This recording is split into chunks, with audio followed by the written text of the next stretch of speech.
سلام، من امیر اسکندری هستم و به قسمت 13 پادکست اگزیست خوش اومدید.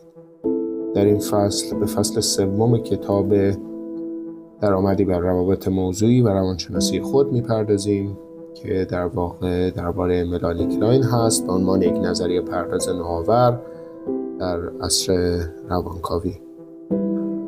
اولین مفهومی که در این فصل بهش میپردازیم دیدگاه ملانی کلاین در باب غرایز هست. در واقع سائق‌ها و تکانه‌ها بر دنیا، بر کل دنیا تسلط دارن به عنوان رانه‌های جنسی، به عنوان محرک‌های پرخاشگرانه، به عنوان این فاکتورها بر دنیای فرد تسلط دارن. تعاملات میان والدین و نوزاد، در واقع همه تعاملات و روابط موضوعی همچون وجوهی از سائق‌ها شمرده میشن و بازنموده میشن توی زندگی طرف و روابط موضوعی که داره. در واقع ملانی کلاین تاکید بر نقش‌های سائق‌های زیستی در تعاملات داشته. نظریه روانشناختی اون رو نظریه در واقع اید محور، در واقع نهاد محور میشه به عنوان بخش ریشه‌ای روان انسان در نظر گرفت. نظریش بر این اساس بوده و بیش از تاثیرات والدین بر نقش سائق‌ها در تخیلات ذهنی کودک و اون نوزاد در واقع تجلی پیدا میکنه، بیشتر از اینکه رفتار والدین تاثیر داشته باشه. همچین دیدگاهی داشته. در واقع از منابع اصلی اضطراب نوزاد در دیدگاه ملانی کلاین فعالیت غریزه مرگ.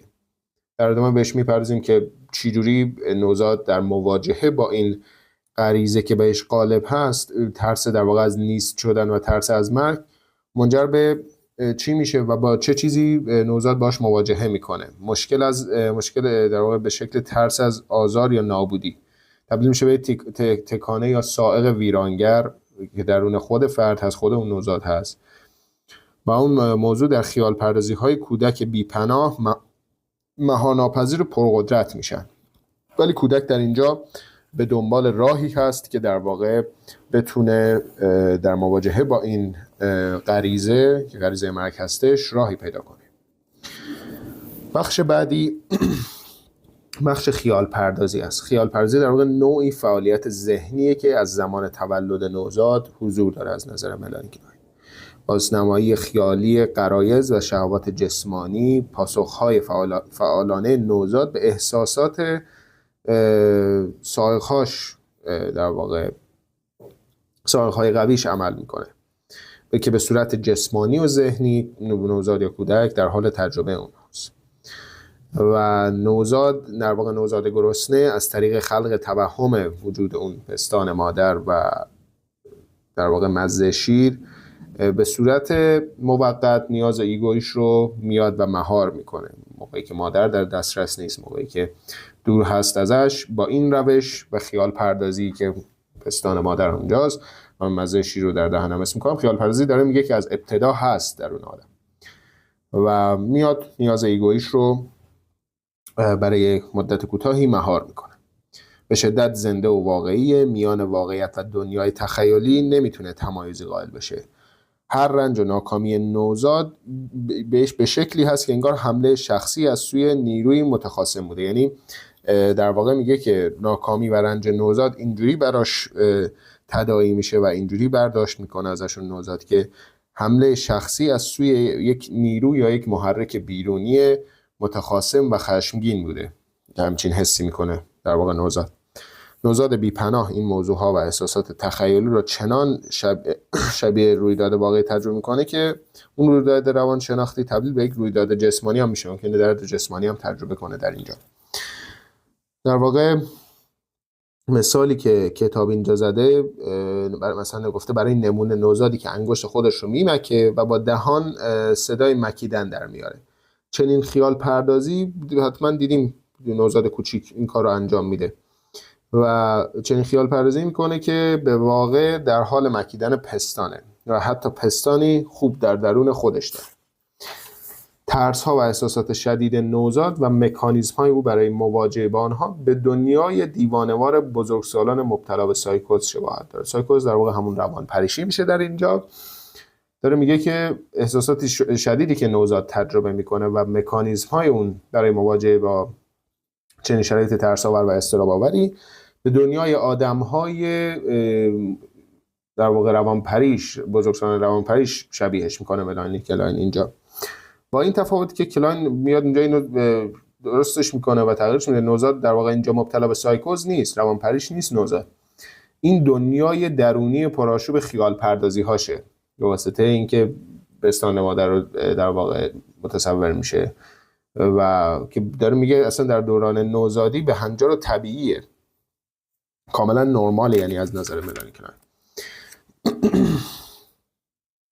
پارت بعدی موضوع هستش. موضوع در این فصل، چون در هر فصل در واقع تمام این روانکاوها برای این مباحث اصلی روانکاوی مثل موضوع، غرایز و اینجور چیزها یک توضیحی و دیدگاهی دارن توی این روانشناسی روابط موضوعی.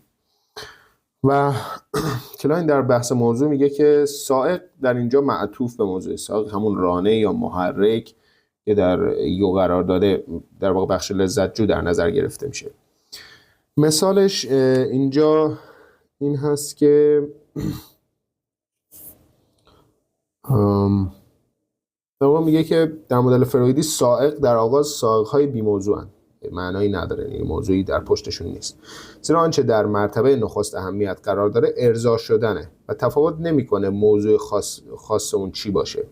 اما در نزد کلاین به عنوان نظر پرداز نوآور، سائق ذاتاً معطوف به موضوعی. برای نمونه نوزاد خواهان شیری است که از پستان میآید و نه صرفاً لذتی که در فرآیند خوردن حاصل میشه، یعنی به ارضا شدن اونقدر چیز نمیکنه، اون شیری که از پستان مادر میاد درش اهمیت داره.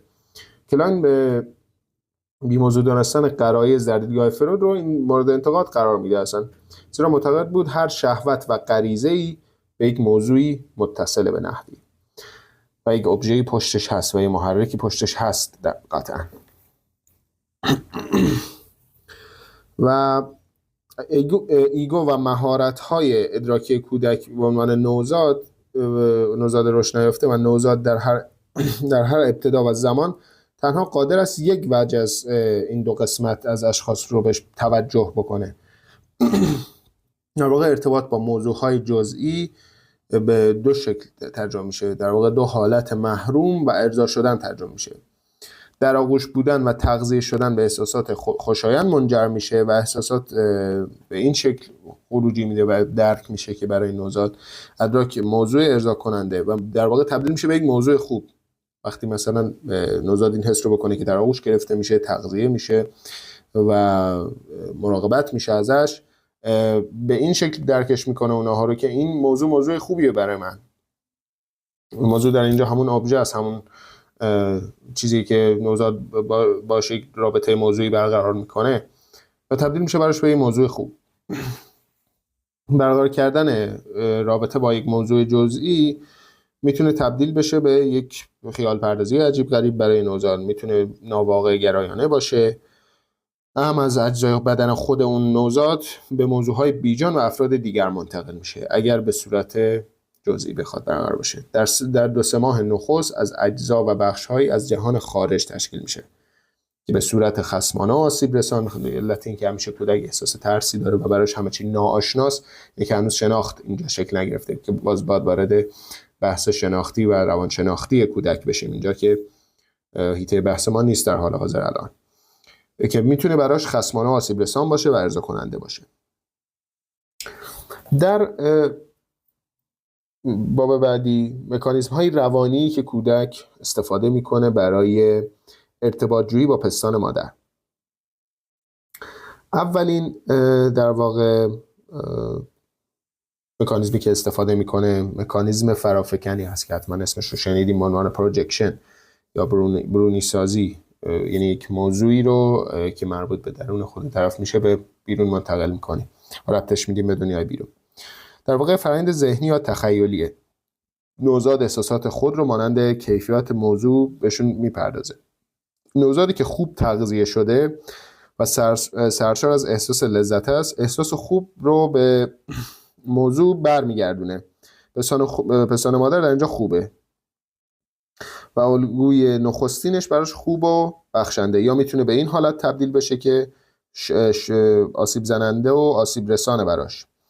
نوزاد سرخوردگی و نفرتش رو به سوی پستان بد و محروم کننده معطوف میکنه. مادری که تنبیه میکنه نوزادش رو، یا بد تغذیهش میکنه، یا بد به شیر میده، بیرونی سازی میکنه این رو نسبت به پستان بد و محروم کننده و تمام نفرت رو فعالانه به خودش نسبت میده. اینطوری مکانیزم دفاعی دیگه ای که کودک در ارتباط با پستان مادرش استفاده میکنه درون فکنیه، درون بردن اون موضوعه به عنوان یک موضوع. در واقع نوع خیال پردازی ذهنیه، چیزی که از جهان خارج دریافت کرده به درون خودش میبره. هر خطر و محدودیتی در جهان خارج به درون میاد و به خطری درونی تبدیل میشه. موضوعهای ناکام کننده و منابع اضطراب که نسبت به نوزاد بیرونیه به آزارگران درونی نوزاد تبدیل میشه، نوزاد وحشت زده تبدیل میشه. یعنی میاره اینا رو درون خودش میذاره. مثلا اون پستان آزارگر رو به حالت یک فرمت اضطراب، اون موضوع ناکام کننده براش اون پستانی بوده که محرومش کرده یا به درستی ازش نکرده یا محروم شده ازش، و اینو میاره به درون خودش و تبدیل میشه به یه آزارگر درونی.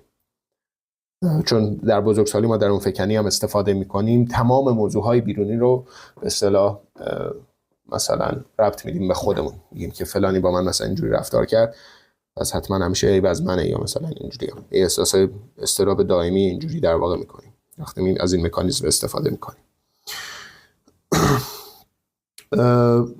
مکانیزم دفاعی بعدی دوپاره سازی هستش، جدا سازی و مجزا نگه داشتن احساسات و وجوه مختلف خوده.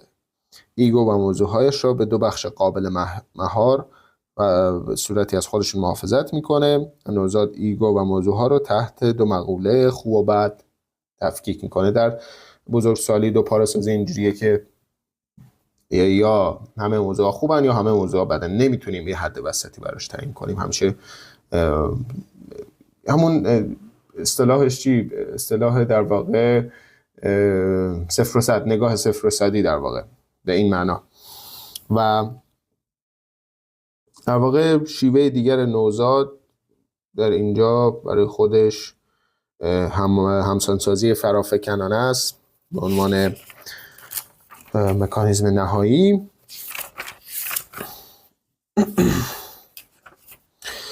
با دنیای خیال پردازه بیرونی به خودش تحمیل میکنه، سپس این دنیا رو مجدداً میاد و درونی سازی میکنه. از حس اضطراب و احساس خطر درونی خودش رو با اون برونی سازی که انجام داده و تعدیل اون در جهان خارج آروم میکنه. بخش نامطلوب خود به شکلی تخیلی جدا و به موضوع دیگر نسبت داده میشه. میاد این دوتا موضوع رو با هم تعدیل میکنه، موضوع بیرونی و درونی رو، و در نهایت ربطش میده به یک موضوع دیگه که کاملا بی ربطه. در واقع مثالش اینه. برای مثال وقتی نوزادی درد گرسنگی رو تجربه میکنه، با جدا کردن بخشی از احساس خودش که همون حس درد میشه و فرافکنی این موضوع یا این مسئله، یعنی پستان ناکام کننده، از خود محافظت میکنه. اما این منسوب کردن درد نوزاد به موضوع بیرونی چندان موثر نیست. بنابراین فرآیند دیگه ای لازمه، فرآیند بازگشت درون فکنانه، ملغمه مرکب از بخش جدا شده خودش و موضوع. به عبارت دیگر اکنون پستان آزارگر، ناکامساز و محروم کننده درون نوزاد جای میگیره. به صورت خیال پردازانه این رو در واقع میگه. نوزاد در تکاپوی مواجهه با ترس ها و نیازهای خودشه در واقع در اینجا، و گویی پستان مذکور میگه بهش اونجا از آنجا که من در رنجم و به تو نیازمندم، تا هم مرا تغذیه نمی کنی، پس تو بد هستی و مرا در معرض حمله قرار دادی. همون بحثی که گفتم کودک این حسو میکنه که متخاصم از بیرون وقتی حتی همچین چیزی رو حس میکنه از سمت مادرش، و من رو محروم ساخته ای و من احساس بدی دارم. هنگام ارضا شدن نوزاد نیز فرآیند مشابه روی میده. برای این اساس نوزادی که با پر شدن شکمش از شیر گرم ارضا شده، ممکنه چنین فکری داشته باشه: تو مرا تغذیه کردی، در نتیجه خوب هستی و در من نیز احساس خوبی ایجاد کردی، پس باید درون من باشی. نوزاد با همچین تصوری با پستان مادرش ارتباط میگیره. در واقع میگه که باید درون من باشی تا چنین احساس خوبی رو در من به وجود بیاری. و فکر میکنم تا اینجا کافی باشه برای این قسمت و بعدش در فصل بعدی به دنیای روابط موضوعی میپردازیم، دنیای درونی روابط موضوعی، ایگو و سوپر ایگو از نظر کلاین، و مواضع دوگانه رشد رو با هم بررسی میکنیم و این فصل به پایان میرسه و یک بخش دیگه هم داره. به صورت خلاصه من بهش میپردازم که بخش آسیب شناسی و درمان از نظر کلاینه و در نهایت این فصل تموم میشه. امیدوارم از این قسمت لذت برده باشید و من مطالب رو به درستی انتقال داده باشم و از لحاظ علمی به درستی چارچوب بندی و ساده سازی بتونم کرده باشم این رو. و امیدوارم که لذت برده باشید و قسمت بعد بررسی میکنیم این موضوع ها رو و خدا نگهدار.